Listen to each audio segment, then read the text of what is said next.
These video presentations represent the collective vision of a group of social work students in social work practice with community subject who have sought to develop an agenda in response to the massive global unemployment crisis that has been evoked by the COVID-19 pandemic.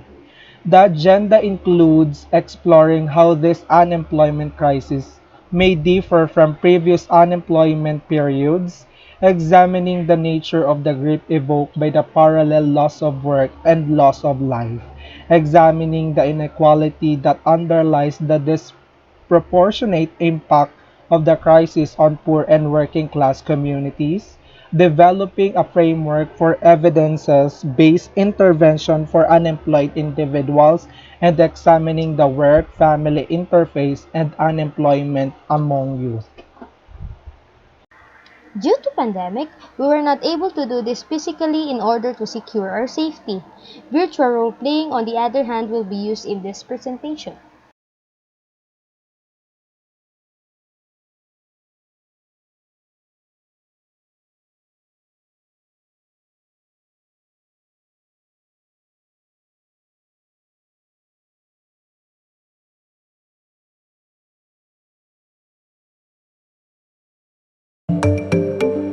The Philippines generated more jobs in March 2021 as lockdown restrictions eased during the period. The Philippine Statistics Authority on Thursday, May 6 says the unemployment rate went down to 7.1% in March 2021, translating into some 3.44 million Filipinos with no jobs. The latest unemployment figure is lower than the 8.8% recorded in February 2021, which was equivalent to 4.2 million Filipinos. It is also the lowest unemployment rate since April 2020's 17.7%, the highest ever on record. Meanwhile, the underemployment rate, or the percentage of the working population looking for more hours of work, stands at 16.2%. This is equivalent to 7.34 million individuals. The survey was conducted before an enhanced community quarantine was reimposed in NCR Plus on March 29. The government's economic team welcomes the latest figures but acknowledges that the reimposition of the strict lockdown will cause unemployment to rise.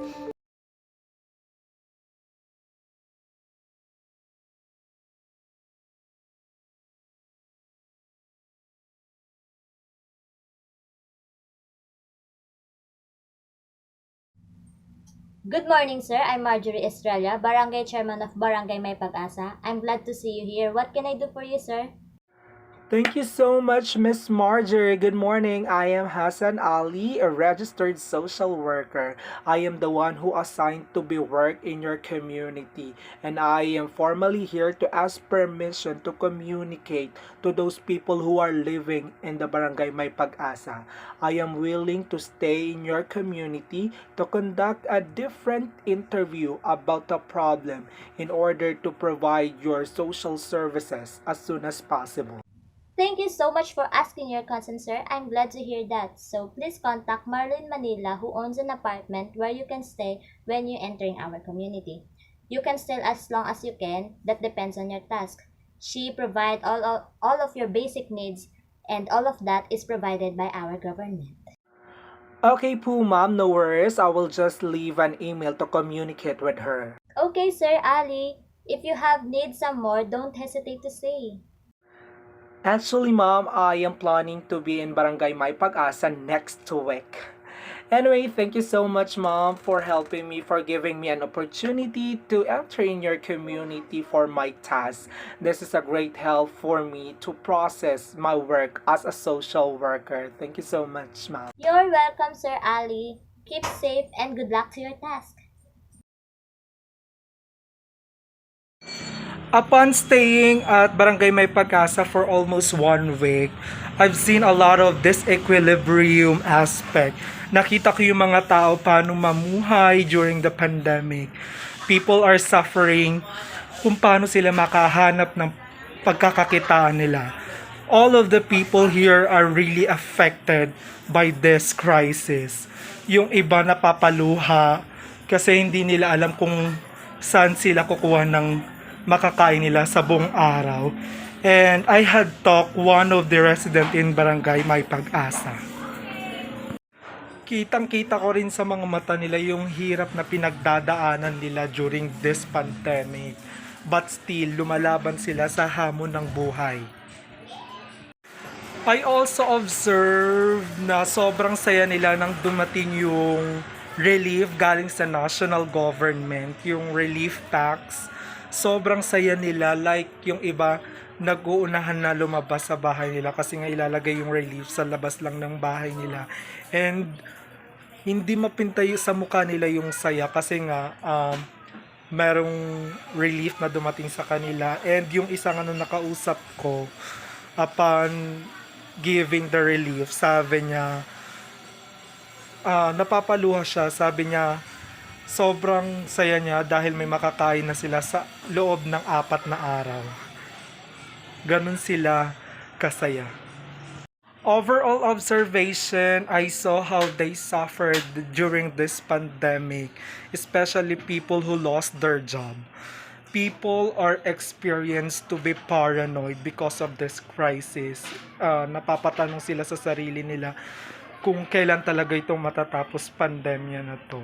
But still, nagsabi naman tayo na on the process naman, tutulungan naman natin sila sa kung ano yung kailangan nila. Good day everyone! Ako po si Hassan Ali, isang registered social worker, and I'm here to form a group to organize or to help people who are unemployed in your barangay. Ang grupong ito ay tinatawag na Community-Based Organization. Sir, tanong ko lang po, ano po ba ang ibig sabihin ng CBO? So, sa madaling salita, itatagalog ko na lang, ang CBO ay isang samahan o grupo sa isang komunidad na tumutukoy sa pag-oorganisa na layuning magpabuti ng isang lipunan pagdating sa kalusugan, kagalingan, at paano uunlad ng isang pamayanan o komunidad. Okay po. Meron pa po akong isang tanong. Ano po ba yung dapat namin gawin para makasali po sa organization na yan? Oh, napakaganda ng iyong katanungan. Actually, upon doing the interview, dito po sa Barangay May Pag-asa, marami ang nawalan ng trabaho dahil sa pandemic na ito. Kaya kailangan ko ng mga tutulong para makabuo ng isang organisasyon. Wala namang hinihingi na pera, wala kang kailangan ilabas na pera. Ang kailangan ko lang ay meron tayong leadership. Siyempre, sa paggawa ng organization, kailangan may namumuno. Pangalawa, meron ka dapat integrity. Dapat may honest and having strong mind and strong moral principle. Pangatlo, availability. You have the time for this organization. Kailangan paglaanan mo siya ng oras. Pang-apat, commitment. You are dedicated to this organization. And also knowledge and skills. Siyempre sa paggawa ng organisasyon na to, dapat may kakayahan ka para maggawa ng maayos ito. Good day po. I am Hassan Ali, a registered social worker who conducted an interview in Barangay May Pag-asa. After a series of interview, I found that there are a lot of people who lost their job since pandemic started. Because of that, they are suffering from hunger and a lack of financial. I want to address this issue because this is a serious matter. I agree, that is a serious matter. So what's your plan about this? Do you have any suggestions and recommendation to help those people in Barangay May Pag-asa? Because we are willing to help you. Yes, actually I am planning to refer those unemployed people in Dole to give them an appropriate social services that will really help them. Yes, great idea. We were working on that. We will communicate in Dole as soon as possible. Anyway, thank you Mr. Hassan Ali for your help. Okay, so dahil na-inform na kayo and na-discuss ko naman sa inyo ang importance ng CBO, kailangan natin isagawa ang nomination for the formation of CBO. Kaya pag-uusapan nyo ng mabuti kung sino-sino ang pwedeng maging leaders o pwedeng mamuno sa CBO. Okay guys, so nakapili na ba kayo kung sino pwedeng maging leader sa inyong CBO? Opo, sir. We vote for Miss Siti Hagyar Amil as a community-based organizer because nakikita namin sa kanya ang mga katangian ng pagiging mahusay na community-based organizer. Okay, so I will arrange the time, place, and agenda first, this formal meeting of our new leaders for our CBO.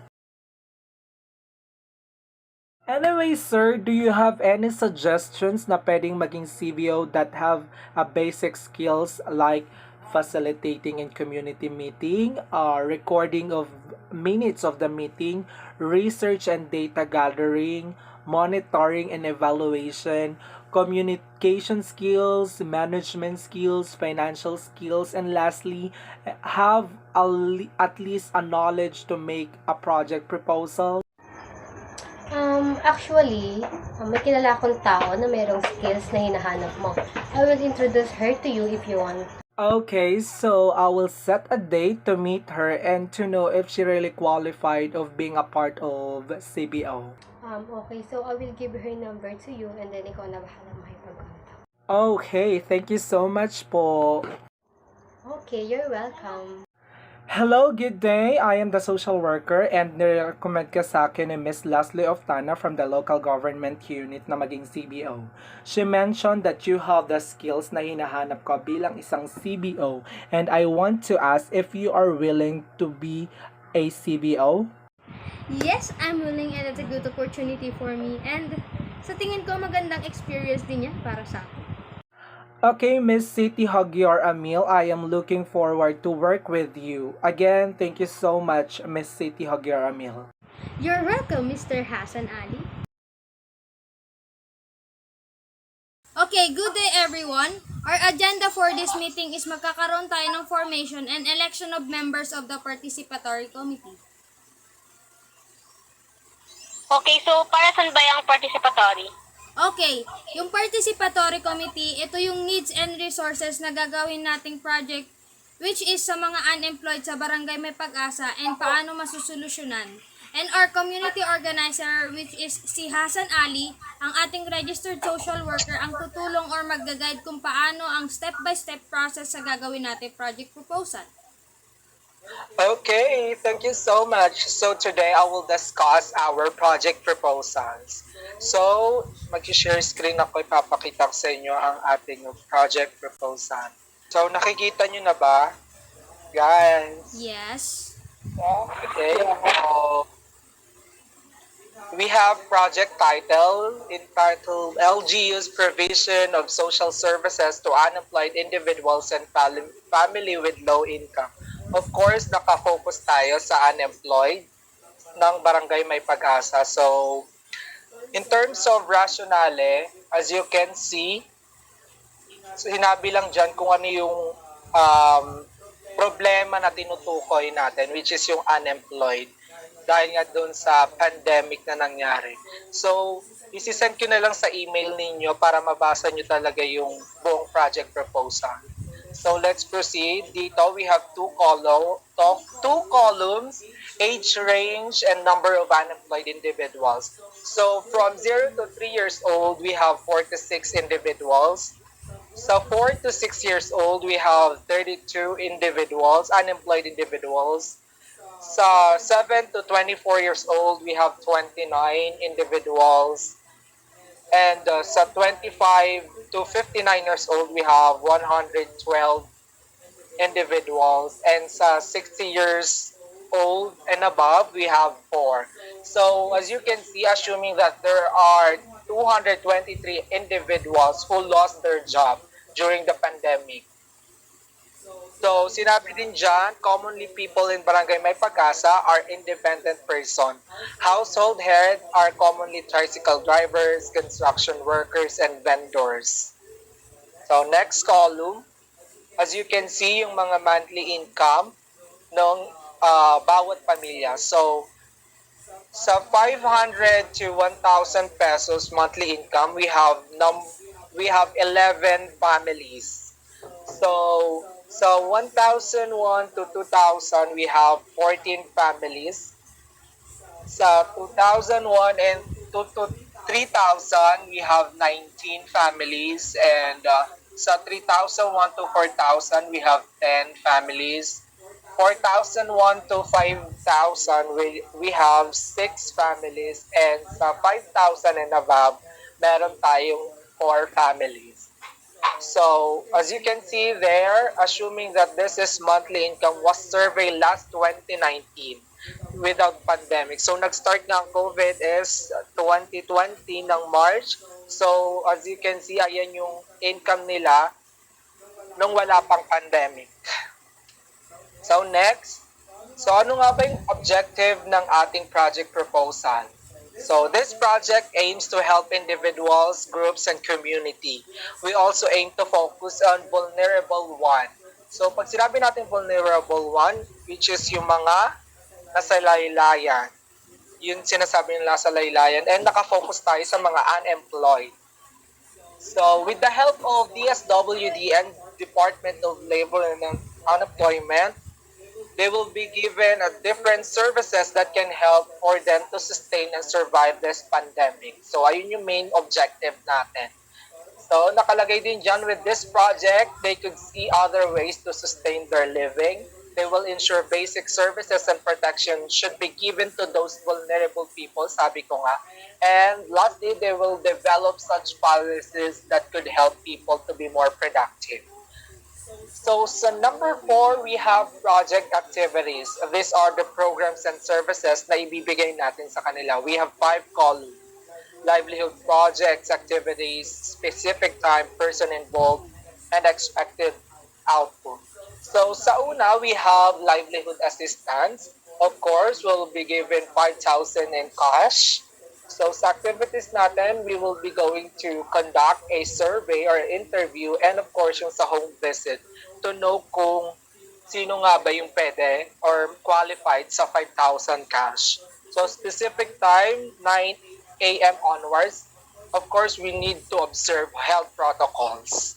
Sa person involved, we have the LGU and barangay staff. So what we are expecting is that final list of individuals who are qualified to get livelihood assistance. So, in-expect natin kung sino nga ba yung mga qualified sa livelihood assistance, which is yung 5,000 cash. So, next is financial literacy. So, our main object is to be able to educate individuals and families to save money and grow. So, we will be conducting a webinar. So, specific time, 1 p.m. to 3 p.m. Of course, kasama natin ang LGU. And at the end of the session, they will be educate them on how to save money. So, sabi ko nga, pag-usapan natin sa webinar kung paano makakatipid ang isang pamilya during the pandemic. So, next is yung pangkabuhayan package. Groceries.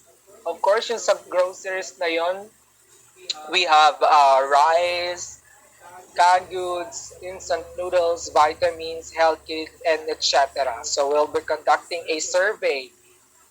So specific time is 9 a.m. onwards. Of course, kasama natin ang LGU and barangay staff, and expected output to see qualified families in this program. So alam naman natin parang lahat ng pamilya is kailangan mabigyan ng pangkabuhayan package.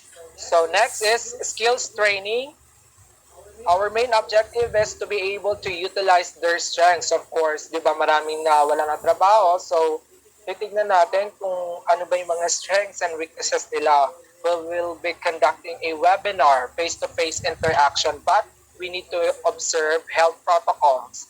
So, we will be starting 8 a.m. onwards. Kasama natin ang DOLE and expected output to enhance their strengths and can find a job that fit to give to feed to their strength. So, yun nga, sabi ko nga, mag-interview tayo, and pag nakita natin yung mga strengths and weaknesses nila, makakahanap tayo ng, makakapag-refer tayo sa kanila ng trabaho. Next is relief goods. Parang ganun din sa pangkabuhayan package, parang same din. So, hindi ko nasasabihin. So, number 5, resources needed. So as you can see, we have also five columns. We have project components, number of participants, estimated budget, venue, and total.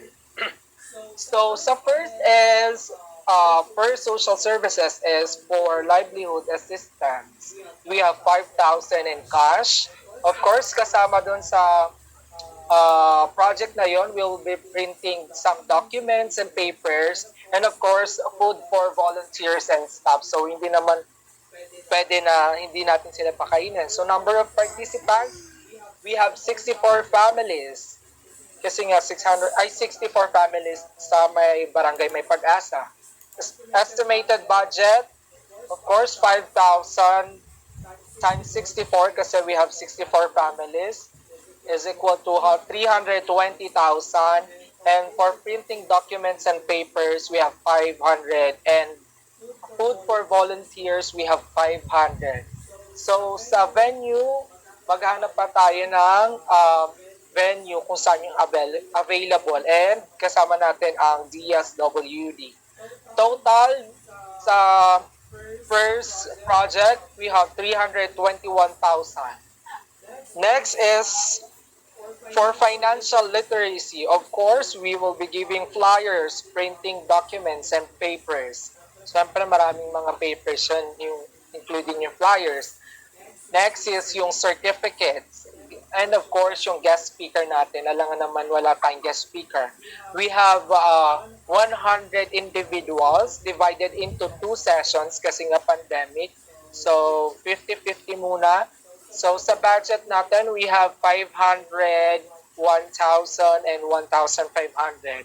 We will be conducting a webinar using technology. So, as ang total budget niya natin for financial literacy is 3,000.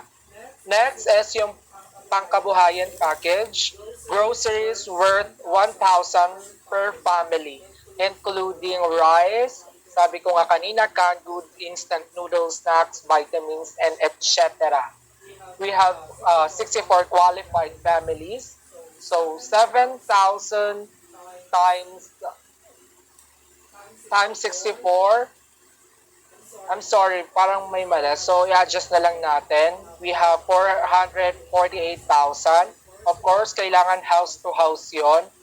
And sa total budget, 448,000, all families in barangay may pag-asa should be given the relief foods. Of course, sabi ko nga kailangan mabigyan sila kasi biological need yun.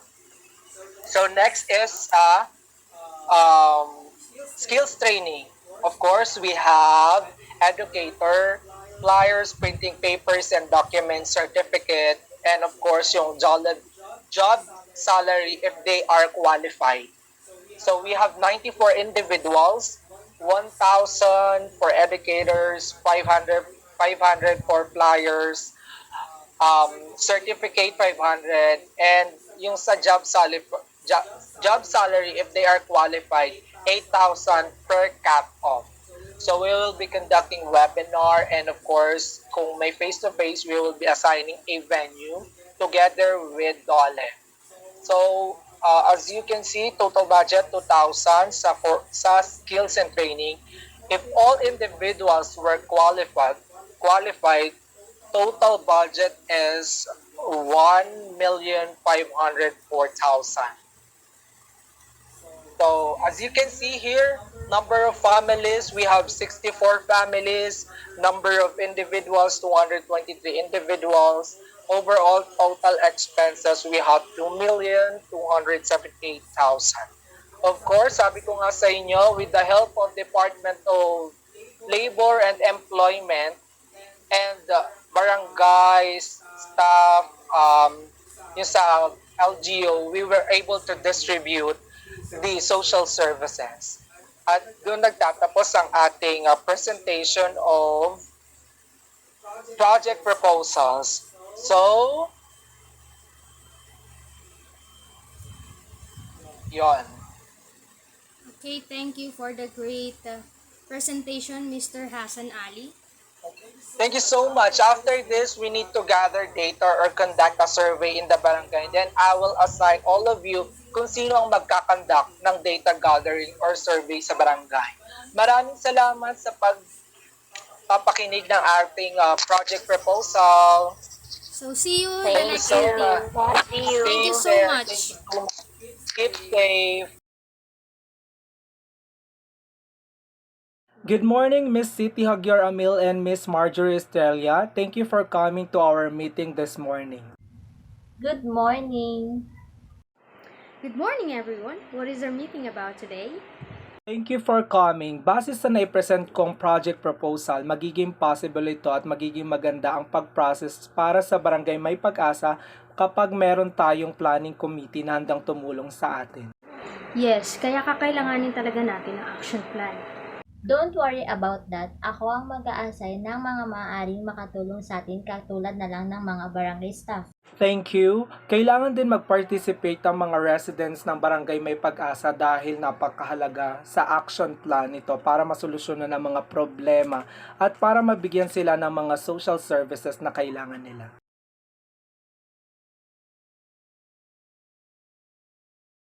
Hello everyone, I am the social worker Hassan Ali together with Miss Leslie Oftana, a representative from LGU, and Miss Siti Amil, representative from Dole. We're here to discuss the available resources na gagamitin sa Barangay May Pag-asa. Good morning sa ating lahat. Nandito tayo upang malaman ang mga available resources na i-discuss ng ating social worker na si Mr. Ali Hassan. So let's start. As you can see, nakakaranas tayo ng pandemic at crisis ngayon. And because of that, limited lang ang ating mga resources upang makipag-communicate sa mga tao sa Barangay May Pag-asa. And the only thing na naisip namin is through online. So magkakaroon tayo ng virtual seminar. Maganda nga yung idea na yan. Dahil nga pandemic ngayon, hindi naman natin pwedeng i-risk ang buhay ng mga tao sa Barangay May Pag-asa. Yes, through virtual meeting, doon natin pag-uusapan or pagdidiskussan ang mga programs and services na ibibigay natin sa kanila. And that's all for today. Maraming salamat sa effort nyo para matulungan ang aming barangay. It's my pleasure. You're always welcome, Mom. Good morning! How's your life? Okay lang po kahit medyo hirap talaga kami. Well, anyway, today I have something for you guys para kahit papaano mabawasan ang mga problema ninyo. With the help of the other organization, we were able to distribute social services here in Barangay May Pag-asa. So as we agreed, we will be giving you opportunities to cope up with your needs. We will ensure to you that we will be distributing or you will be receiving a proper intervention in order to bring back your social functioning. Maraming salamat po sa mga tulong na ibibigay niyo sa Barangay May Pag-asa.